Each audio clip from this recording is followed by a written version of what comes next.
Sama-sama kita bilang kasih dalam pergaulan.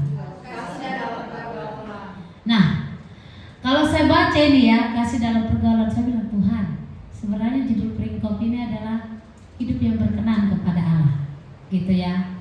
Terus dalam firman Tuhan ini dikasih judul lain yaitu kasih dalam pergaulan.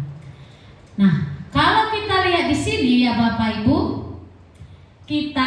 hidup kita nih, kita punya iman ya, kita punya iman nih. Dan iman itu akan terlihat dalam pergaulan sehari-hari kita. Karena kita punya iman. Jadi itu akan terlihat, tidak bisa lepas dalam pergaulan sehari-hari kita. Karena itulah Paulus tekankan di sini, kasih itu harus dinyatakan dalam hubungan relasi kita dengan sesama. Karena pribadi kita yang punya iman itu yang kelihatan sebenarnya. Tapi faktanya, kenyataannya di lapangan berbeda. Ya kan? Banyak yang berbeda. Bahkan kita anak-anak Tuhan dia yang sudah melayani, ya, sangat-sangat di dalam dunia pekerjaan itu sangat-sangat tidak jadi berkat ya. Karena dengan cara dia bertutur, berbuat itu banyak yang menjadi celah. Nah, kita ini yang di dalam gereja yang super wow, kita di dekat dengan Tuhan, di dalam pribadi harus keluar seperti itu. Karena hanya dengan itulah perbedaan itu nyata. Jadi nggak pakai koin, dua belakang depan berbeda, kan begitu. Hidup kita jangan begitu, ya. Hidup kita itu hendaklah seperti Kristus, ya. Jadi di mana Kristus, di situ Kristus, begitu. Makanya di sini, ayo kita mulai hidupnya itu kelihatan keluar. Makanya di sini kasih dalam pergaulan. Paulus tekankan kepada jemaat Korintus. Kenapa Paulus tekankan? Karena ada keraguan di jemaat sebenarnya. Ya, keraguan itu yang membuat mereka seperti ngapain aku beritahukan hal ini banyak-banyak kepada semua orang-orang yang datang, maksudnya pemimpin-pemimpin kayak gitu enggak. Jadi kekhawatiran, keraguan mereka yang membuat mereka membatasi diri. Enggak lah, ngapain? Nah, makanya Paulus di sini dikatakan, bukalah hatimu lebar-lebar. Artinya Paulus itu sedang menegur anak-anaknya, karena dia menganggap anak-anaknya. Tadi kita baca adanya, kamu adalah anak-anakku, bukalah hatimu lebar-lebar. Karena kata Paulus, aku buka hatiku lebar-lebar untukmu, tapi kamu buka hatimu untukku sangat sempit. Nah, di sini kita belajar bahwa di dalam pertemanan susah untuk kita terbuka. Terkhusus kita yang ada di dalam gereja, saudara seiman, justru harus ini yang paling kuat. Ya, makanya kehidupan iman kita itu tidak bisa dipisahkan dari iman. Iman diwujudkan dari kasih, begitu. Jadi, mari kita pelajari bagaimana hubungan dengan sesama tergambar dalam sikap berikut, ya.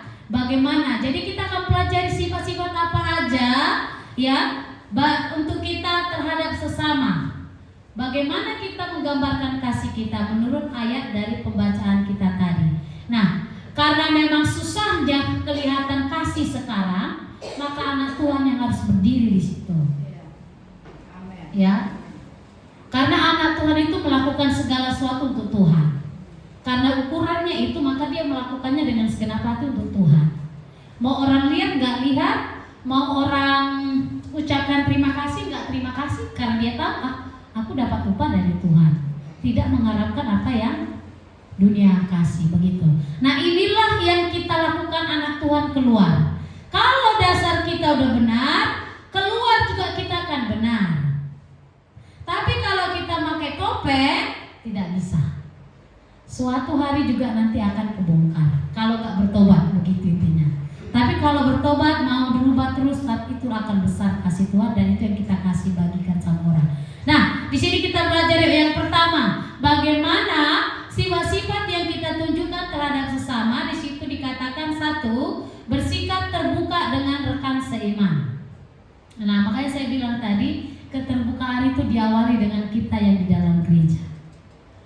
Kalau kita sudah bisa terbuka, berarti kita leluasa untuk menyampaikan hidup kita apa adanya. kasih ya. Bagaimana Paulus menekankan kepada jemaat Korintus ya, kasih yang besar dalam hubungan yang erat antar sesama. Seperti saya contoh, kalau ada sesuatu saya langsung ngomong ke beberapa majelis gereja. Contoh ya, ini peristiwa pribadi saya. Waktu saya mengalami, memang karena hubungannya udah serius mau nikah, jadi tiba-tiba dalam perjalanan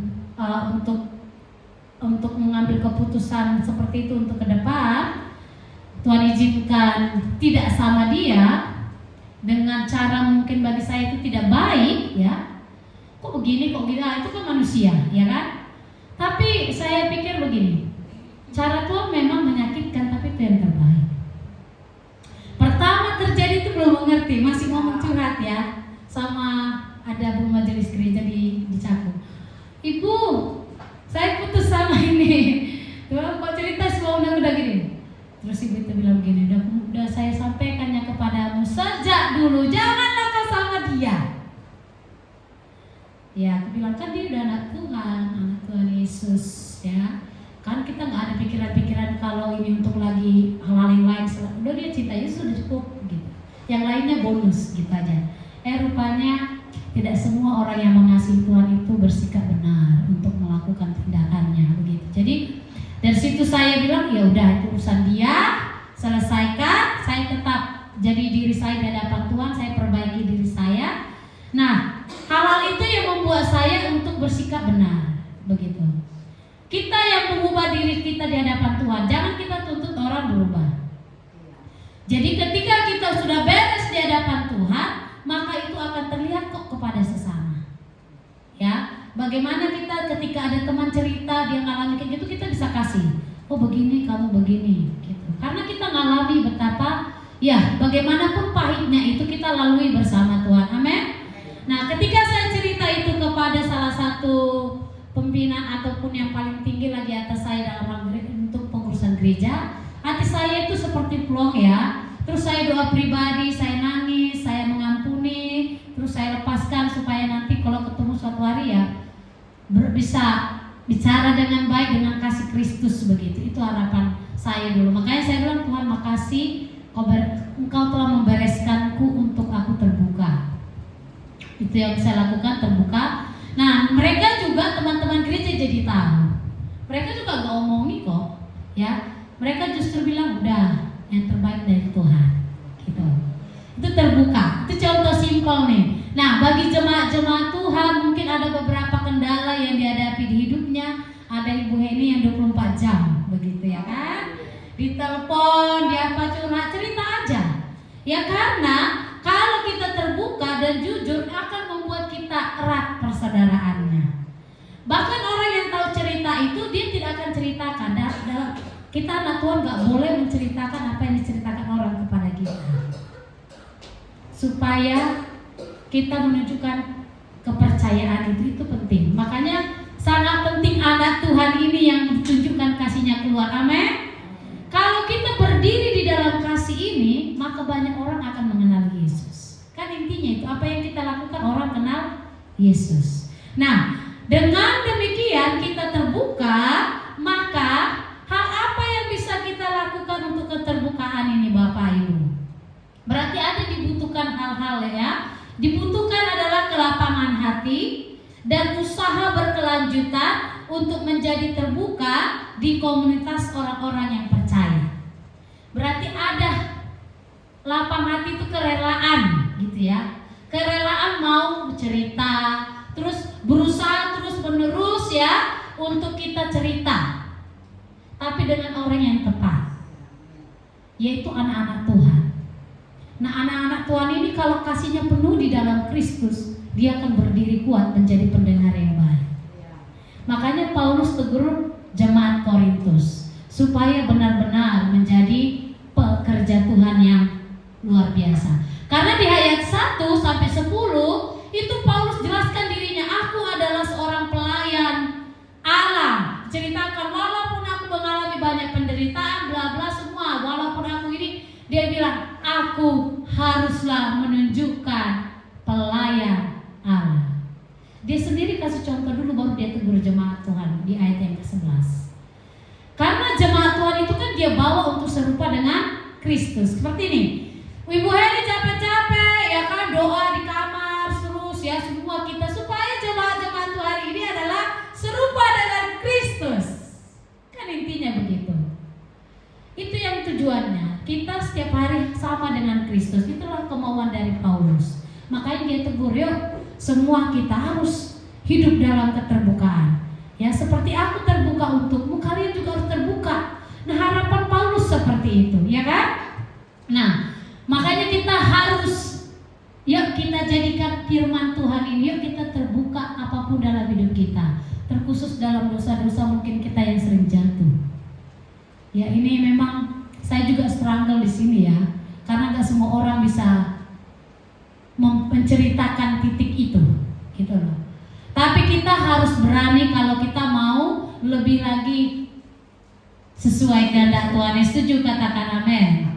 Nah, di sini perlu kita berdiri anak-anak Tuhan, jemaat-jemaat Tuhan di dalam kasih Kristus. Amin. Supaya ketika kita terbuka, kita percaya karena kita melakukan, karena kita mau lebih berkembang dalam Tuhan. Ya, itu yang pertama. Yang pertama tadi apa Bapak Ibu? Bersikap terbuka dengan saudara seiman. Nah, yang kedua, bagaimana kita terhadap sesama? Yaitu di sini dikatakan bersikap tertutup dengan kegelapan. Tadi terbuka, sekarang tertutup. Ini kontras nih ya. Seperti kutub utara dan kutub selatan, gak bisa dipertemukan. Nah, seperti ini. Ada yang kita buka dalam hidup kita yang terbuka, ya, dan ada yang harus kita tutup, yaitu harus tertutup dalam kegelapan. Kenapa? Di ayat yang berikutnya seperti 14-16 tadi dikatakan, ya, Paulus menegaskan bahwa terang tidak dapat bersatu dengan gelap. Bahkan dibilang orang percaya harus memutuskan untuk tidak kompromi dari dosa. Ya, di sini saya baca-baca ini ada berapa banyak ini kontras dibandingkan kayak di compare gitu ya. Satu, yang pertama dikatakan di situ, ya, gelap tidak bisa bersatu dengan terang. Bapak Ibu, yuk kita coba. Yang kedua, apa lagi dikatakan? Gelap tidak bisa bersatu dengan terang. Yang kedua adalah dikatakan di situ, ya, Kristus dan Belial. Belial itu iblis, ya. Kemudian selain itu dikatakan, ya, orang percaya dan tidak percaya. Ada 3 ya. Kemudian satu lagi, ya, satu lagi yang dikatakan di situ adalah kebenaran dan kedurhakaan. Ya, ini kontras, semuanya berbanding terbalik, ya. Nah, di sini Paulus mengatakannya, janganlah kamu merupakan pasangan yang tidak seimbang dengan orang-orang yang tak percaya. Ya, kemudian di situ dijelaskan seperti apa benar dan kedurhakaan, Kristus dan Belial, percaya dan orang yang tidak percaya. Jadi begini, kegelapan itu berarti di luar dari Tuhan. Jadi sebelum kita bertobat, hidup kita gelap, ya kan? Suka-suka kita, begitulah. Pokoknya nggak mau dengan hal-hal yang benar menurut Tuhan. Nah, di sini kita mau coba cek ya hidup kita masing-masing. Saya juga cek hal-hal apa saja yang saya rentan di sini, ya kan? Gitu. Nah, dengan ini kita berkata bahwa kita ketika di luar dari kebenaran berarti kita di dalam gelap, ya kan? Ketika kita tidak percaya berarti kita di luar dari kehendak Tuhan untuk Tuhan mau kita percaya. Jadi yuk kita coba hidup kita ini lebih memahami sebenarnya aku ini posisinya di mana, ya kan? Banyaknya di mana, ya? Makanya di sini dibilang kamu tidak bisa berpasangan dengan yang tidak percaya. Ini bukan hanya untuk pacaran ya, untuk menikah, ya. Biasanya diambil ayat ini untuk anak muda supaya mencari pasangan hidup yang sepadan. Tapi ini juga tentang pergaulan. Pergaulan kita menentukan siapa kita. Contoh, kalau kita kumpul duduk dengan orang-orang yang suka gosip, kita juga lama-lama akan tukang gosip. Makanya Amsal 1 atau Mazmur 1 ya dikatakan situ orang yang ya, yang tidak duduk dalam kumpulan pencemooh, yang tidak berjalan dalam segala kejahatan, tapi yang kesukaannya adalah firman Tuhan, yang merenungkan firman Tuhan siang dan malam, dia akan menjadi beruntung dan berhasil, ya kan? Dan Amsal 1 juga dikatakan seperti itu, ya. Nah, mari kita cek bahwa hidup kita ini rentan dengan pencemaran dosa. Makanya firman Tuhan bilang, gak bisa kamu nak, ya hatimu buat aku tapi kamu melakukan ini, gak bisa, ya. Jadi mari kita untuk bilang sama Tuhan, Tuhan aku mau tidak main-main dalam hal ini, ya. Bukan berarti kita harus menjauhi orang berdosa, ya, tetapi kita tidak mengikuti praktek atau perbuatan mereka yang di dalam dosa. Efesus 5 ayat 11 dikatakan, janganlah turut mengambil bagian dalam perbuatan-perbuatan kegelapan, ya. Kenapa? Sebab dalam 1 Korintus 6 ayat 19, kita adalah bait Roh Kudus. Artinya Roh Tuhan tinggal dalam kita, ya. Sehingga hidup kita tidak boleh bercampur dengan hal-hal yang menajiskan. Saya selalu mengajarkan sama anak-anak begini. Ini susah kalau ngajar anak SD, karena ada banyak buku kurikulum Merdeka itu sedang mengajarkan begini, tubuhku untuk memuliakan Tuhan. Dari kelas 1 sampai ini semua kelas 6 sama. Jadi saya bilang, Tuhan bagaimana saya mengajarkan ini? Ada konteks di sini 1 Korintus 6. Bagaimana anak ini mengerti bahwa tubuhnya adalah bait Roh Kudus? Kan begitu. Dari kelas 1, kelas 2 begitu gimana? Terus saya bilang, Ibu, ya kita karena minta tolong bantu aku Tuhan, ya, untuk menjelaskan sama anak-anak begitu. Ya, akhirnya saya bilang begini, coba pegang napas kalian. Dipegang lah begini. Ini anak dari kelas 1 sampai kelas 3. Coba pegang. Rasakan apa? Ya kita udah tiup udara, Miss. Napas itu adalah roh Tuhan, saya bilang. Kalau roh itu diambil maka manusia, nah itu roh Tuhan itu. Kalau kita belajar bahasa aslinya kan wah, itu roh Tuhan, napas. Jadi saya bilang sama anak-anak itu, saya bilang, karena roh Tuhan ada dalam tubuh kita, kita tidak boleh sembarangan dengan tubuh kita. Contoh, makanan, ya, pola tidur. Nah, ngajar anak-anak SD kan begini, ya. Makanya saya bilang sama anak-anak saya, hargai apa yang Tuhan taruh di hidup kita. Karena kita tahu ini tubuh kita ini baik Roh Kudus, maka kita juga harus rawat. Amin. Nah, di sini di ayat berikutnya kita harus menjaga tubuh kita dari pencemaran jasmani dan roh. Ada dua loh. Ya. Jasmani itu seperti apa? Berarti tubuh kita ini yang merusak tubuh kita ini. Tuhan sedih kalau kita tidak menjaga kesehatan. Ya, simpel sih sama anak-anak saya sampaikan begini. Oh gitu ya, Miss. Nah, sama orang besar saya udah nggak bilang begitu lagi, ya kan? Udah ngerti aja. Roh Tuhan ada padamu, jangan buat rohnya itu semakin kecil.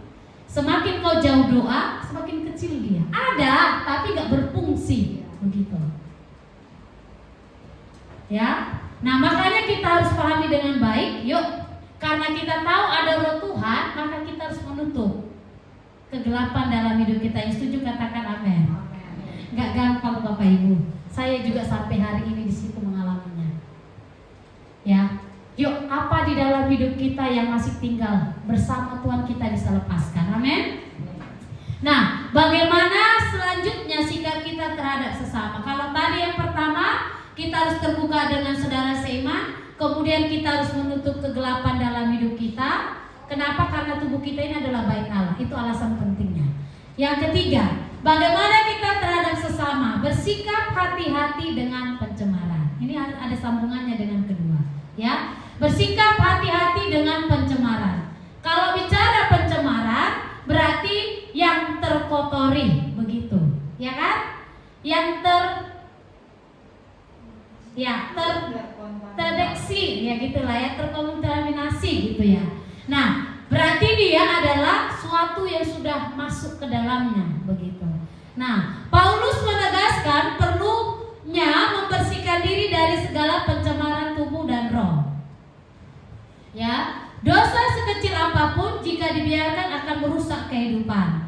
Ada firman Tuhan dalam Galatia 5 ayat 9, sedikit ragi membuat seluruh adonan mengembang. Ayah, Bapak Ibu tahu lah ya, yang ibu-ibu ini. Ragi itu untuk mengembangkan. Sedikit aja kembang begitu ya. Nah kita juga, dosa itu nggak ada dosa kecil dan dosa besar, nggak ada.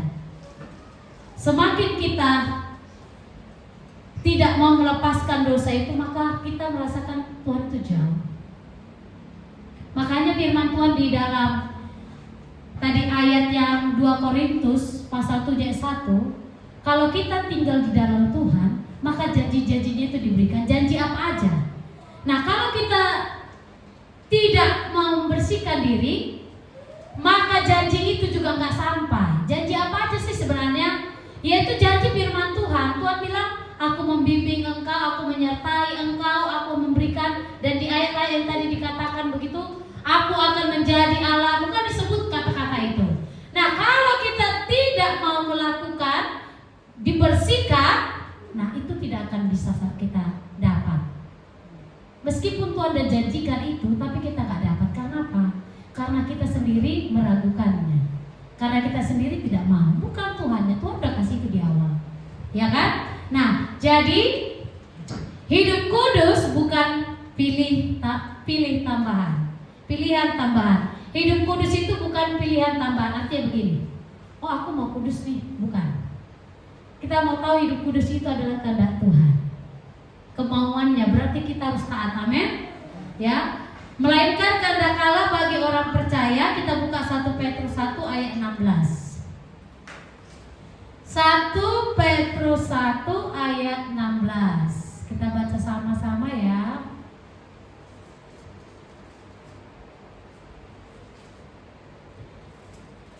Sudah ketemu, katakan yes. Oke, mantap. Yuk kita baca 1 Petrus 1 ayat 16. 1, 2, 3 ya.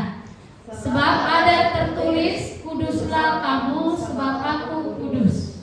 Jadi kata kuduslah diri kita itu sebenarnya karena Tuhan kita kudus sebenarnya. Di firman Tuhan yang lain juga dikatakan, kalau engkau kudus engkau melihat aku. Begitu ada firman Tuhan. Jadi gak gampang sebenarnya, tapi karena ini adalah firman Tuhan kita harus ikut, amin. Apalagi anak muda, ya saya jujur aja anak muda, karena saya juga ngalami di pekerjaan. Kalau mereka cerita itu ya ampun vulgar banget ya. Terus sampai mereka bilang begini, kamu gimana? Saya bilang, saya ikut Tuhan aja, nggak aneh-aneh. Saya bilang, meskipun menurut kalian saya norak, terserah. Pokoknya kata Tuhan itu the best. Yes. Itu aja. Karena saya itu mungkin karena baru kali ini kalau dilihat tipe orang begini ya masuk ya. Kan anak Tuhan, kan kita bawa image anak Tuhan Yesus. Apalagi kita ini kan yang sudah sering, maksudnya istilahnya di rumah, di gereja, begitu kan. Jadi kalau di kerjaan main-main kan kayak Tuhan kan gitu loh. Kerja gitu serius ya. Terus ada satu orang cerita begini, kamu inilah dari pagi sampai sore mau pulang laptop terus di depan. Kerja ya apa sih? Gitu, ya kan? Saya bilang, saya kerjain lah ini. Ya ampun rajin sekali kamu. Beda emang ya. Beda sekali lah Tuhan Yesus ini ya. Saya bilang mereka, emang sebelumnya kan sama, sebelum saya ada Tuhan Yesus. Beda, kamu enggak gitu kan emang. Saya bilang itu, aku bilang itu buat Tuhan aja. Kau gak usah banyak ini lah, aku bilang. Lihat aja lakukan, saya bilang aja gitu. Pokoknya saya bilang sama Tuhan, Tuhan jangan aku yang ngomong. Biarkan mereka sendiri yang lihat. Amin. Karena memang ketika kita melakukan firman itu kayak rasa bodoh loh. Ngerti ya Bapak Ibu? Bodoh bagi orang loh. Contoh, ketika kebaikan kita melakukan, karena saya tahu saya lakukan buat Tuhan, kayak seolah-olah ngapain kau mau gitu. Pas saya lakukan buat Tuhan, ngapain gue buat dia? Pusing amat dari dia kan gitu. Tapi mereka itu nganggap kayak buat dia gitu loh. Nah, karena kita sudah tahu anak Tuhan melakukan karena ukuran Tuhan, maka kita harus lakukan untuk Tuhan, amin. Jadi di sini untuk sesama ya kita harus lebih kuat di dalam Tuhan supaya bisa bagi kasihnya. Contoh, saya kasih kesaksian. Kemarin saya beli vitamin, ya. Ini hal simple loh Bapak Ibu. Karena saya rasa teman-teman saya udah sakit nih ya, udah flu. Ada udah pokoknya flu-nya berkepanjangan udah seminggu gitu. Terus ada yang lemas-lemas juga. Saya bilang Tuhan, teman sekerja. Walaupun kita ini dipagari, firman Tuhan berkata orang yang percaya kepadanya dipagari. Walaupun kita dipagari dengan kasih karunia, dengan anugerah, saya bilang Tuhan saya mau beli vitamin, jaga-jaga. Saya beli vitamin lagi kemarin ya. Harganya sih yang di botol itu 35.000, kecil ya. Terus saya bawa ke kantor, saya minum karena saya jaga aja karena ada lingkungan seperti itu. Terus hati saya ngomong, kau punya gini, kau punya vitamin kan? Ah, gila itu. Terus takut kan karena beda keyakinan ya. Tapi dengan cara Tuhan aja, karena makanya perlu kita membangun kayak canda-candaan gitu ya. Saya bilang, aku ada vitamin di luar, kau mau gak? Aku takut dia nolak kan. Mau gak? Aku bilang, boleh dong, coba lihat. Terus saya bagi, aku kasih satu, aku dengan ikhlas aja kasih satu, ya kan? Dia minum lah. Terus dia kalau orang dunia ini suka ngomong tiba-tiba apa namanya ya istilahnya, nyeretuk ya. Tiba-tiba dia ngomong di sana, aku baru kali ini loh diperhatikan kayak gitu. Aku loh, gitu.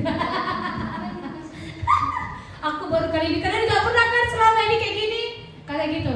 Udah miss, aku bilang jangan kayak gitu, aku bilang. Nah, maksudnya begini, hal simple, tapi aku berdoa ketika dia minum Tuhan, batuk-batuk dia hilang. Hilang Bapak Ibu. Maksudnya hal-hal yang sekecil itu pun Tuhan perhatikan gitu loh.